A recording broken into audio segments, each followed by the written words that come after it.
If I went to a bar called the Titty Twister and then in the middle of the night got avalanched by a bunch of vampires for no damn reason when I was trying to pick up a chick, I don't think I would be that mad though. From Dusk Till Dawn is probably one of the most classic 90 films of all time, brought to us by Quentin Tarantino, Robert Rodriguez, two iconic filmmakers, yeah, you know it. And then they spanned a trilogy that kind of goes under the radar. So grab your talkies, Red Bull, Mountain Dew, whatever you're chilling with, and come talk vampires with me. What up, y'all? Welcome back to Phantom of the Indie Review. I am your host, Reverend Dill. Welcome to the steeple of Creeple. We are on the journey of 4,000 subscribers before New Year's Eve, and it would mean a lot to me if you came along for the ride. All the people who've been watching since day one, y'all already know, turn up on this page. If you're new to the channel and you're looking at me and you're like, this dude sucks, I'm a nice guy. So if any of that sounds fun to you, and if you want to talk vampires, if you want to have a good time during the holidays with your boy, come hang out and give me a subby.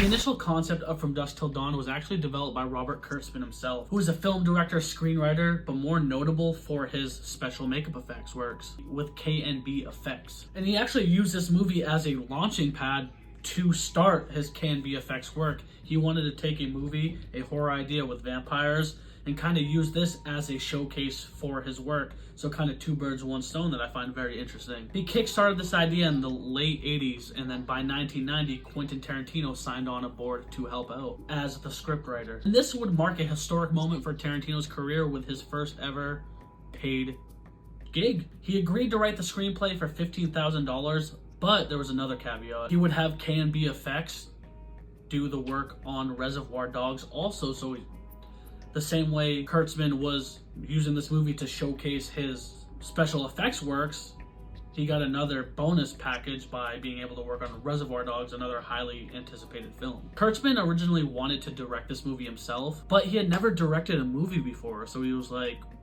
which route can I go down? And the biggest thing too, other than him never have directing, was the studio was like, no, we're not interested if you're not gonna have an actual director make this movie. And they were offering like $2 million to make this film. So he's like, fine, I guess I'll bite the bullet on this one. So when that studio backed out, it was from Quentin Tarantino and his rising success that he went to Miramax. He's like, yo, we got to make this movie. So with the help of Tarantino, Kurtzman, Robert Rodriguez, three up-and-comers at the time, they really rallied together and became some of the best people of what they did in their era. Kurtzman met Robert Rodriguez and thought his style was just perfect for this film, and obviously he saw something magical, because I genuinely love Robert Rodriguez's style. He has such a certain aesthetic, and he really brought a vibe to this film. So let's talk about the movie. Yes, one of George Clooney's first horror movies other than a little unknown classic, which was 1987's Return to Horror High.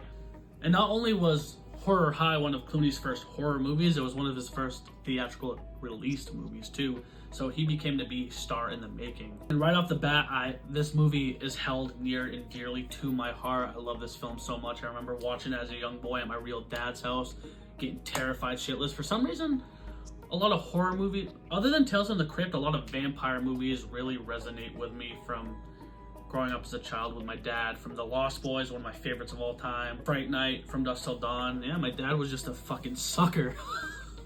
You still are, Pop. Call me back, Pop. And this movie focuses on two brothers, the Geckos. That wasn't a plug. I'm not sponsored by Geico, dude. Geckos, Seth and Ray?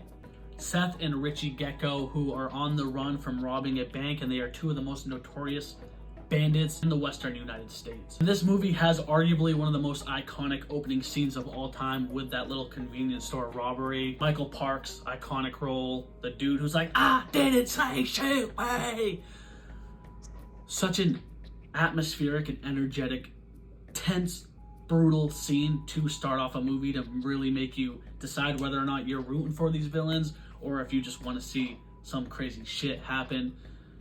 Just brilliantly written. And this is one of the first movies, obviously, not only because it's one of the bigger ones Quentin Tarantino had did in his early years.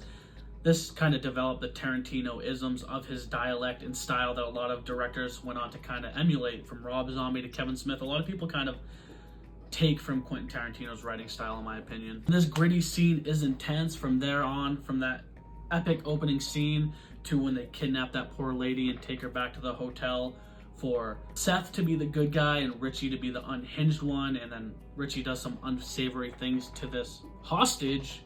It really sets a disorder to the film too, because as much as they're trying to flee to Mexico and get to that rendezvous, that point, it just seems like Richie is self-sabotaging with his mental illness and issues that he has, and Seth is genuinely trying to stay composed even though he has a lot of rage inside of him. And this is where at the hotel, after this disturbing moment with the hostage, that they have to get new hostages, so they run into the Fuller family, helmed by Reverend Jacob himself, who is no longer a reverend anymore. He's kind of questioned his faith and lifestyle after a tragic incident with his wife, but he loves his two kids dearly. As strong and backboned as Jacob is, he is going to submit to the two brothers because he wants to protect his family, and they pretty much are using them to use their RV camper to get to Mexico and flee. If you saw this movie in the 90s and you didn't know it was a vampire movie, you were in for a treat. As a slow build, not a slow burn.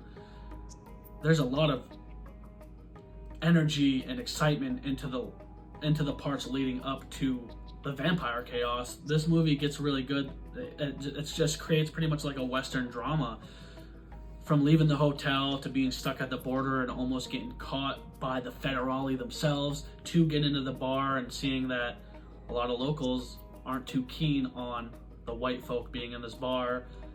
They want to blame it on them not being truckers, but then Reverend Jacob is like, bitch, you see that car out there, dude? That takes a certain type of license to drive. I have a truck license. I am a truck driver. Padre. Compadre. And they're like, shit, my bad. And again, it's star-studded. Maybe at the time, not so much, but these actors developed into stars. George Clooney, Quentin Tarantino, Juliette Lewis, Harvey Keitel, obviously a legend in his craft, Danny Trejo, and an epic performance from Cheech Marin himself. Roll the clip. Alright, pussy, come on in, pussy lover! That was inappropriate, huh?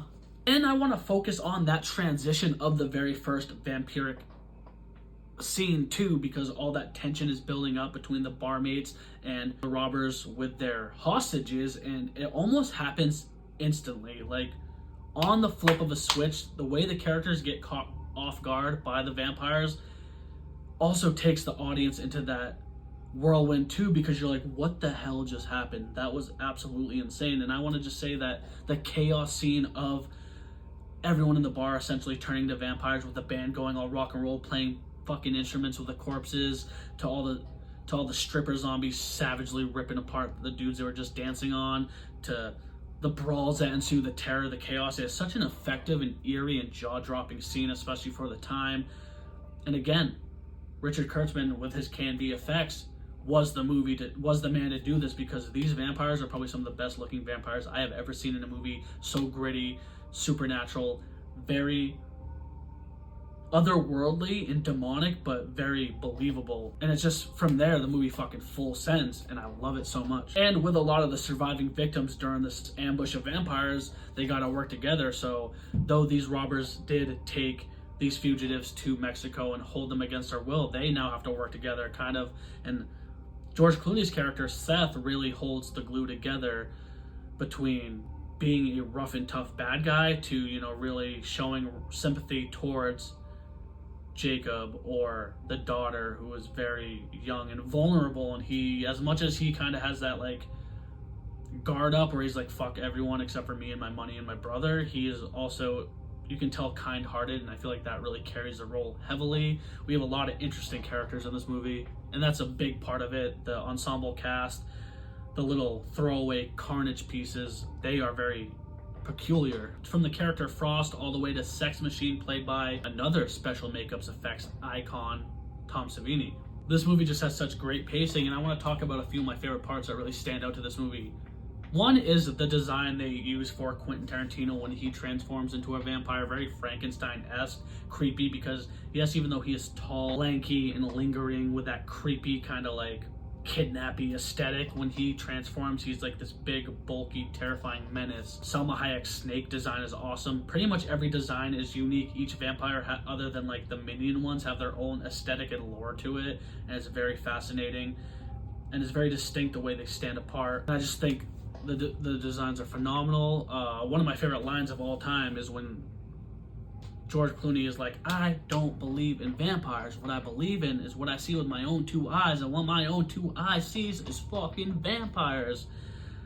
That's a speech. Like, that right there is a monologue that should have won an Oscar, in my humblest opinion. And as the movie progresses, some characters make some sacrifices, tear at your gut.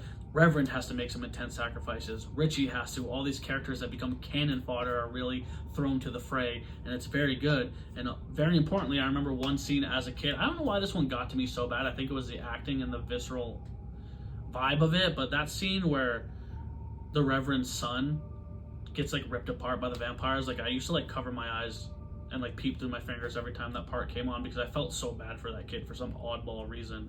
But all in all, it's just a fucking phenomenal movie, and if you haven't seen this, like, that is quite wild.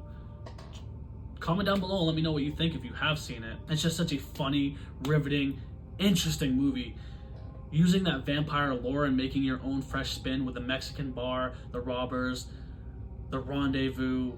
Just that whole lore and aesthetic just became so interesting and pivotal to the 90s that I feel like a lot of people didn't even copy it later on. It's just what stands alone as probably one of the most distinct and original vampire movies of all times. And I want to clap my hands for Robert Rodriguez and Quentin Tarantino for crafting that masterful film. And now we're going to get on to Texas Blood Money. That's right, From Dusk Till Dawn 2, where I'm going to be 100% with you. I'm going to keep it 8 more than 92 with y'all. This is the one in the franchise that I had never seen until the other day. I'd always watched the original one, and I've seen part 3 a lot as a kid, but I didn't remember much of part 3 going into it again. But part 2 I knew nothing about, other than the fact that I thought maybe it focused it more on bats, unless I was mistaking it for like that 1995 film Bats. Could you blame me? And this movie has one of those fun openings that is a little star-studded with Bruce Campbell and Tiffany Amber Thiessen, where they go into an elevator and get ambushed and murdered by a bunch of bats, only to reveal that it was a little sci-fi B movie that was on TV being watched by, again, another bank robber bandit who has gone good, I guess, played by Robert Patrick, another phenomenal character actor, one who doesn't get main roles often as the protagonist. We know him from The Faculty, Terminator, so much more. And this movie really is kind of a slow burn. After escaping from prison, bank robber Luther Heggs is the subject of a manhunt led by Texas Ranger Otis Lawson. This is when Luther contacts his former partner, Buck Bowers, played by Robert Patrick, and he tells him we're gonna get the band back together. And while all this is happening, yes, that Texas Ranger Otis is in the background lurking. And I found this premise interesting too, because I feel like this one focuses on a story more so than it does the vampiric part, the vampire part, which can be good. Like for the third one, we'll get into that, but this one just kind of seemed to rush the vampire part, but not in a way that like led up and build to it, because with a sequel we already expect carnage. When you make part 2 to From Dusk Till Dawn, you expect full gas, no brakes, all vampire crazy shit, but this one kind of takes that first formula where it like slowly builds. And I hate to say it, the characters aren't that interesting. The bank robbery and suspension and intense scenes aren't that riveting leading up to the vampires, and then when it gets to the vampires, they're not really that good. It definitely has that 90s vibe to it, but it ain't no K&B effects. Unless K&B effects did it, I don't think so.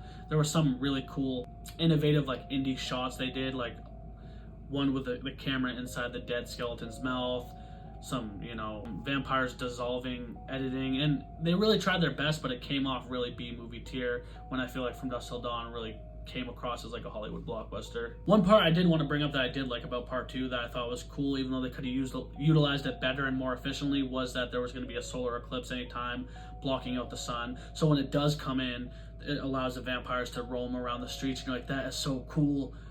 It's a cool concept that gives them this chaotic little time period to just wreak havoc, but then, using that as the reason to be able to end the vampires' reign of terror is kind of a cop-out, if you ask me. Like, they could have went back inside, or it could have became nighttime, and there could have been more, but they used that little time period of the solar eclipse to be like, this is when the vampires slay, and then when the sun comes back up, they all die from the sun. There wasn't really a standout vampire that really mattered that much to me, kind of like in From Dusk Till Dawn. Even the lowest level character that became a vampire was very distinct. This one, they're all kind of generic. There is one scene I want to talk about too, where Luther I can't remember fully, even though I just watched it the other day, but he either like runs over a bat or a bat like attacks him and he shoots it, and then he goes to the Titty Twister bar and where we see Danny Trejo and he's talking to him. He's like, yeah, dude, this big juicy bat came out of nowhere, so I had to fucking shoot it. And Trejo's like, huh, that's peculiar, mate. And he's like, I'll give you a ride wherever you want to go, acting like they're friends. And as they're driving down the road, the more and more Luthor's telling Trejo about him attacking this bat, it like pisses him off, and he like pulls over the car, and they go to the part where he did this to the bat, and and Trejo walks into the desert darkness and comes back with his homie on his shoulder with a big bullet hole in him. He's like, that's the one that shot me. And Luthor's like, I've never seen you before in my life. And I just thought that was a really cool scene, just being like, yo, I killed a bat. And you're saying that to another homie, a vampire homie that takes you, and he's like, dude, we're vampires. I just feel like that was a cool little slick reveal, very eerie and fun scene. But all around, it was just not a bad movie, but it just wasn't my favorite. Maybe I'll have to rewatch it to give it another opinion. I do like that the Texas Ranger and Buck kind of form a respect at the end, even though he's like, hey, I'm gonna have to chase you down eventually and arrest you. They work together to defeat the vampires, and they become respected by each other, and that was nice. All around, it's not a forgettable movie, but it wasn't the worst sequel ever, but it was just fine. It was fine and dandy. Comment down below if you think I'm wrong, if you like this one a lot, because I know a lot of people have a nostalgic factor for this. And last but not least, we're going to talk about The Hangman's Daughter. That's right, From Dusk Till Dawn 3, one that I find to be extremely fun. From Dusk Till Dawn 1, 2, and 3 were all produced around the same exact time by Robert Rodriguez and his cousin Alvaro. Robert Rodriguez approached PJ Pesce about directing his prequel script From Dusk Till Dawn 3 after having been impressed by Pesce's film The Desperate Trail. And the first actor cast into this prequel was Michael Parks, who plays in that iconic opening scene from Till Dusk Till Dawn. He plays the sheriff, but he has a more in-depth role in this film. His name is Ambrosia Bierce. In 1913 Mexico, American author Ambrosia Bierce experiences a nightmare in which he is killed by Pancho Villa.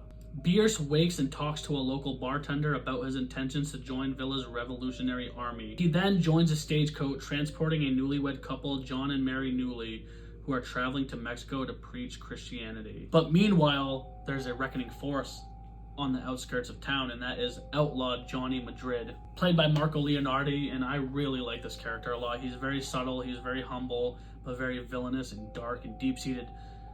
A lot like Seth from the first From Dusk Till Dawn, but very more quiet, and honestly has a lot more deaths on his mind. But yeah, Johnny Madrid escapes from the gallows and kidnaps his hangman, Mauricio's 19-year-old daughter, Esmeralda. And during all this fleeing and capturing of the daughter, the hangman's daughter, he runs into a young wannabe outlaw named Catherine Reese, who I really like this character a lot. I feel like there was a lot of potential. They kind of let the character go at the halfway point, which disappointed me, but she was a young, rootin' tootin' little nobody that wanted to be a legend in the making of an outlaw like Johnny Madrid is, and she pretty much rides his nuts. She's like, you are one of the most feared people in the world. You've killed so many people. If you think otherwise about yourself, you're tripping. I just want to be just like you. And after tormenting her and putting her to the test, Johnny's like, all right, I guess we'll take you under our wing. But there is one scene I do want to talk about that I felt like was filmed phenomenally, had great pacing, brought more to this movie, was that stagecoach robbery scene when Catherine first meets Johnny. She's like, hey, I heard about this gringo that has something very valuable and we should go rob it from him. Put it to the test, take me under your wing.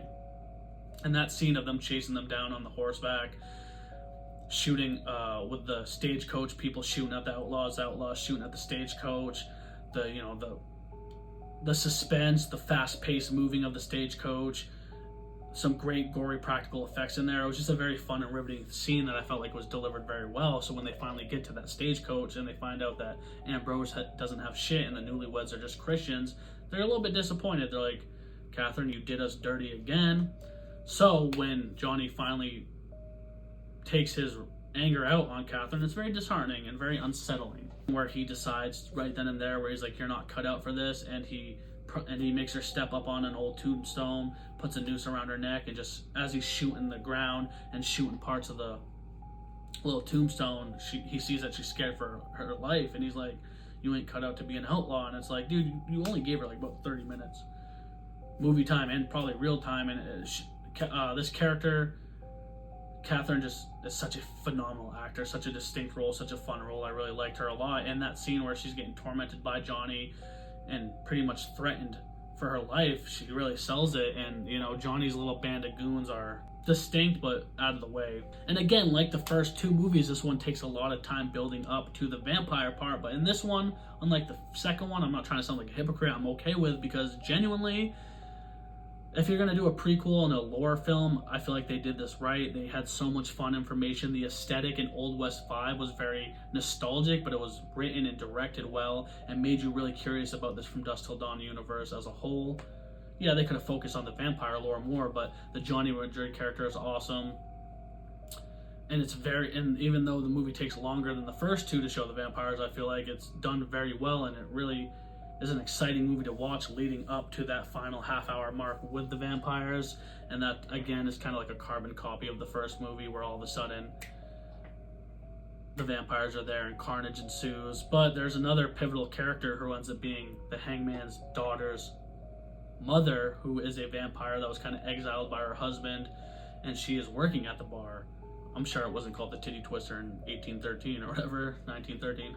And it just has a lot of potential of backstory that I feel like should have been maybe a longer movie, or maybe even a little mini-series, because I feel like they had a lot to work with and they kind of rushed it towards the end. They did a great job building Johnny Madrid and Catherine and all that lore of the Hangman, but then kind of rushed it a little bit at the end. But when it does get to the vampire parts, there is some more carnage in there that I really like. The special effects are a lot better, but it's just way more fast-paced and cut straight to the point until the end of the movie. And for what it lacks in the vampire carnage and excitement, it makes up for in great storytelling and lore. And that's why I feel like I like this one better than part two, because for me, I feel like part two was just kind of run-of-the-mill all the way through. Boring characters, not the best vampires. Decent story. Introducing the bats were cool. And even though in part three, the one time they do show that bat, it does look a lot worse in CGI or whatever, but I just feel like the characters worked. The aesthetic of the old-timey Titty Twister bar really was effective.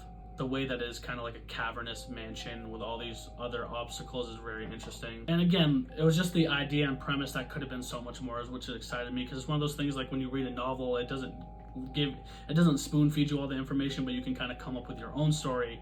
Like the first one is just a flawless story all around. Part three, you can come up with your own exciting ideas, but part two is just kind of like a cut and dry film. I'm not trying to keep dogging it, but that's just my opinion. And yeah, all around, I just feel like the vampires look good in part three. A little not as good as the first one, but pretty good. The snake head, some of the vampires had that same first movie nostalgia, in my opinion, and all around it was just a decent, fun movie, and that's more important to me than a scary movie at times. If it's not gonna be that scary, it's gotta be fun. But alright guys, thank you guys so much for watching. What did you guys think about this trilogy as a whole? Have you seen all of it, or are you just familiar with the first one? Do you like vampire movies? Because I got a couple more vampire movies I want to talk about. That's right.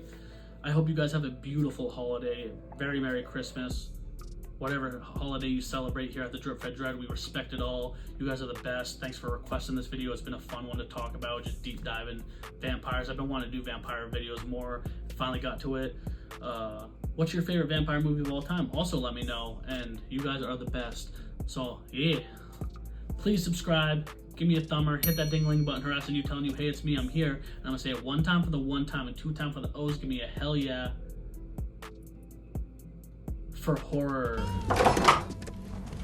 Hi, I'm from room 11, and me and my lady friend need some ice, and we don't seem to have an ice bucket. If it's not too much trouble, could I possibly borrow yours? I'll bring it right back.